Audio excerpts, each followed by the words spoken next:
Welcome to the Banking with Life podcast. This is our Q&A series where I answer your questions regarding the infinite banking concept, becoming your own banker. Let's get started.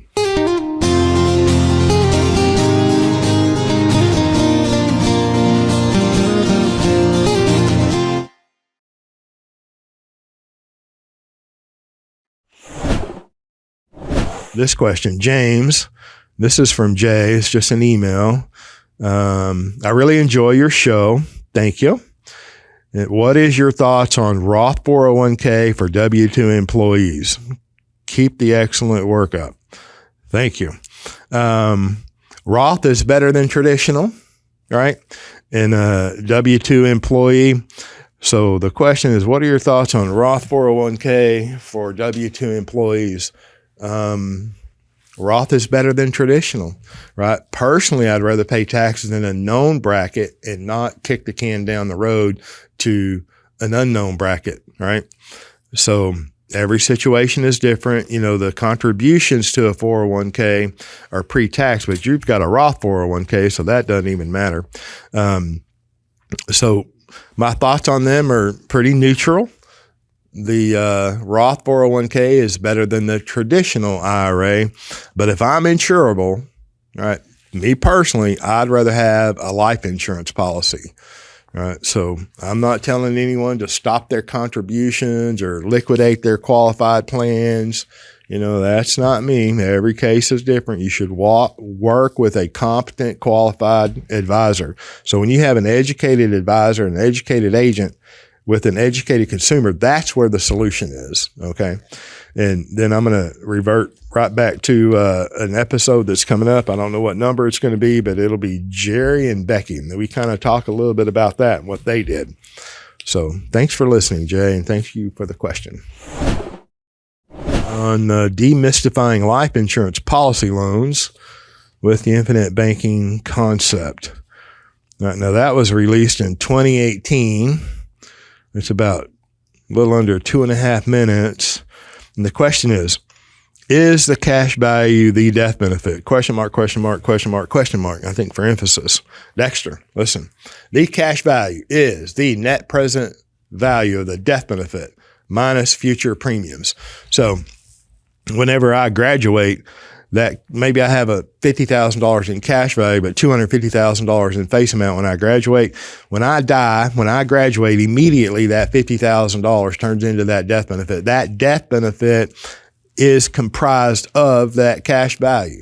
So the cash value, though, is a cash value. That's what I can get mad and quit and walk away with, or that's what I can collateralize while I'm alive. Right. And by contract, the cash value must equal the death benefit at age 120.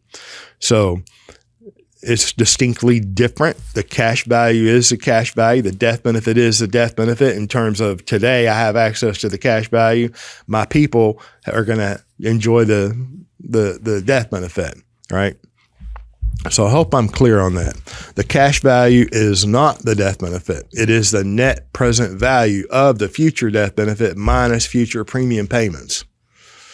All right, so in a sense, you could say, well, yeah, the cash value is absolutely part of the death benefit.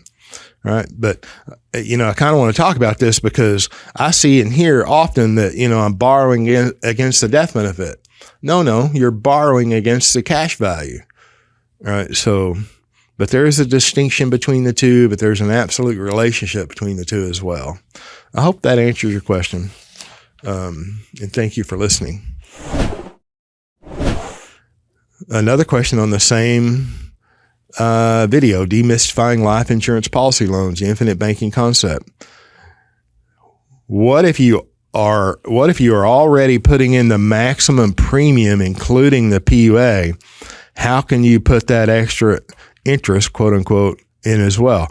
And the extra interest that he refers to, my encouragement would be to look at the book, Becoming Your Own Banker, and go to page 58 in the lower part of that page. You know, Nelson says that this interest, this money that we're calling interest, is actually the extra, right?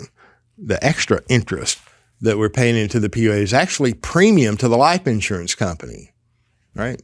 It is capital to your system And it is interest in the fact that we're calling it interest, right? If I'm doing a deal, real estate or whatever, I'm doing a financing deal, right?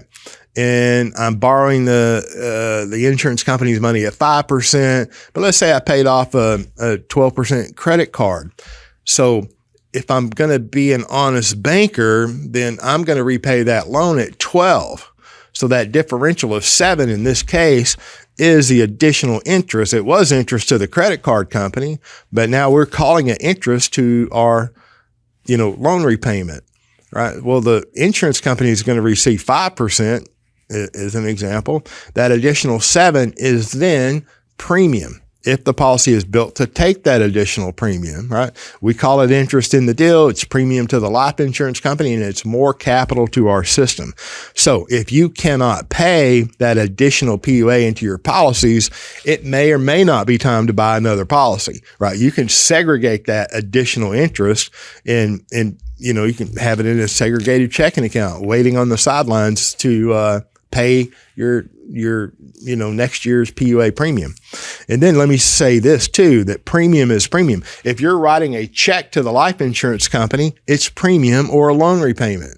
All right. The base premium is premium. If you have a term rider premium, it's premium. If you have a PUA rider, it's premium, right? Premium is premium.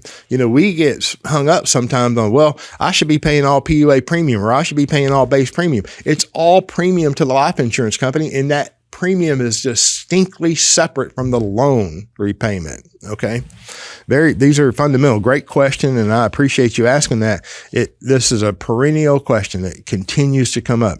So if your policies are full, quote unquote, you can't pay additional premium, that'll be a natural signal or information to you that it may be time to consider expanding, right? I'm always going to revert back to or remind that, you should work with an educated advisor, an agent. That's where the solution is: an educated consumer, an educated agent, and educated advisor. But thanks, Adam, for asking that question and listening. Okay, here's a question. Aloha from Hawaii, Doran. We have a couple of real estate projects. I love this question. We have a couple of real estate projects coming up this year and wondered, instead of leaving the money in our non-performing checking account, can we have multiple IBC policies to help move our real estate investment business toward our goals quicker? We had just opened up one policy with a great company and wondered if one is a good idea, could two be better? Or do we just keep enough cash in the checking account for our monthly obligations? I look forward to your response. And thanks for the work on your podcast, most notably the latest one with Damascene, episodes 125 and 26. That broke it down for us and was an inspiration. Man, I agree, Derwin, Paula, that if you listen to Damascene's episodes 125 and 126 and you're not moved, man, I can't help you. Right? That young man has an incredible story and he's getting it done.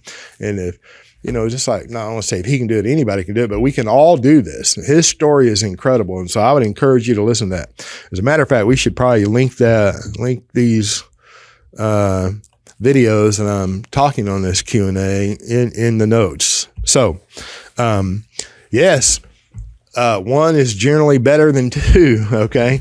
And so if you have capital accumulating outside of your banking policies, you should, in my opinion, keep enough to operate on, right? And we all have a comfort level. We all need a certain amount of money in the brick and mortar bank that has a drive-through window that we can go make a withdrawal on a Saturday or Friday afternoon. And that number's different from all of us, for all of us. So whenever you know that you have more capital in a brick and mortar bank than you're comfortable with, it's completely natural to expand your system, however that looks, right? Whether it's on your life or someone else that you have an insurable interest in, but just be reasonable. They should still be properly structured. Are you going to accumulate that capital again? You have X number of dollars in the brick and mortar bank that's not, performing as you wish it to be. Is that just an incidental situation? Did it just occur and doesn't normally occur? Or are you, accumulating more capital than you wish in a brick and mortar bank on a continuing basis? If you find yourself with too much money in the bank, what a problem to have. And my encouragement would be absolutely to consider expanding your system, but do that methodically and correctly. In our office, there is an absolute way that we believe that people should expand, right? There is a proper way to expand your system. And we don't need to overlook insurability. We don't want to be underinsured, and we don't want to just make decisions. 1 month I have a bunch of money in the bank. And so it should be methodical, and it should be on purpose with intent, the expansion of your system. And really, it's very natural. It's really very natural. Okay. And this question is on a video, Infinite Banking Simplified. That video was released in 2019. It's 27 minutes long. And listen, I understand the format in which we produce content. Most of it's long form, and it's on purpose. We're not trying to be a drive-by, stop where you hear, 30-second promos and then there's a click funnel that we put you through. That's not us, right? We do have some shorter clips. There's no question. We have a lot more shorter clips coming out. But James says this. Well, it's not a question, it's a comment, right? On the Infinite Banking Simplified. Next time, please get straight to the point. Other than that, I felt the video was pretty decent. Well, thanks for your opinion, James. The really short videos are, elsewhere, TikTok, Instagram, or wherever. So I have a couple of comments here. If 27 minutes is too long for you to vet an idea, before you put a lot of money in somewhere, if 27 minutes is too long for you, God bless you. We're probably not a good match, right? Now, I don't think you have to go through 100 hours of video. We have over 100 hours of video at no cost. They're just out there available. If you want to consume them, consume them. And I understand that, not everybody likes long form. I get that. And I understand that I talk slow and, but look, you can speed up the playback time, right? You listen to it 1.5, listen to it 2 times, listen to it incrementally. So I appreciate your comment, but if you don't have, more than a minute or two to listen, this concept's probably not for you. This comment, here's a perennial heckler or troll, actually. And he's on the Infinite Banking Concept Pros and Cons. Gee, I can't wait to give my money away for only getting a chance to borrow against it. What a great concept. Well, you should probably work on your grammar. I even cleaned this up before I printed it. And this guy's Astro Man. Well, it turns out you do any kind of research on him, and he's living in his mama's basement as a professional gamer, or want to be a professional gamer. I'm not even cracking on gamers. If you had any dang money, it might be a legitimate question. But since you don't, it's not. All right, move on. Okay. All right. So he continues. So this guy, he's commented 3 or 4 times over the years, and, I don't really think they're legitimate questions or comments, but, he says you never own, quote unquote, your cash value. The insurance company owns it, and the only way to get your money out is to borrow against it. Well, there you go. Talking about something you don't know anything about. You are right in the fact that your cash value is not yours. When someone pays a premium to the life insurance company, that money, it belongs to the life insurance company, right? Oh, but you have guaranteed contractual access to it. And you can surrender. You can get mad and quit. So when you say you can only borrow against it, you're wrong, right? And And it's glaringly wrong, right? Like I said earlier, you don't have any money anyway, so why does it even matter? I mean, are you like trolling, this idea of becoming your own banker and the infinite banking concept in between games because you get killed early on because you don't even have a skill to game? So you get kicked out of a game and then you're trolling other channels. It's like, what a life. And then what does that even pay? Okay. Oh yeah, nothing. So I'm bringing this up, because I can have fun too, right? But when you pay a premium, the money is not yours. It belongs to the life insurance company. Oh, wait, but life insurance is a contract. And then you have a loan provision, right? So you can borrow against it, like you say, but it's not the only way you get access to the cash value. You can get mad and quit at any time and walk away with a known value. Where else are you going to do that? I understand there's other places you can do it, but they don't typically come with a death benefit that's paid income tax free. All right. They don't, there's a lot of things that those types of accounts don't come with. So whenever you boil down life insurance strictly to the premium and the death benefit, you're jumping smooth over the greatest characteristics of life insurance. So, but I wouldn't expect you, a basement gamer troll, to understand that kind of stuff. But you're entertaining, right? I got to tell you. So, there you go. Thank you for listening. If you have a question that you would like answered, email me at james@bankingwithlife.com. Thank you for listening. Have a great day, and we'll see you next time.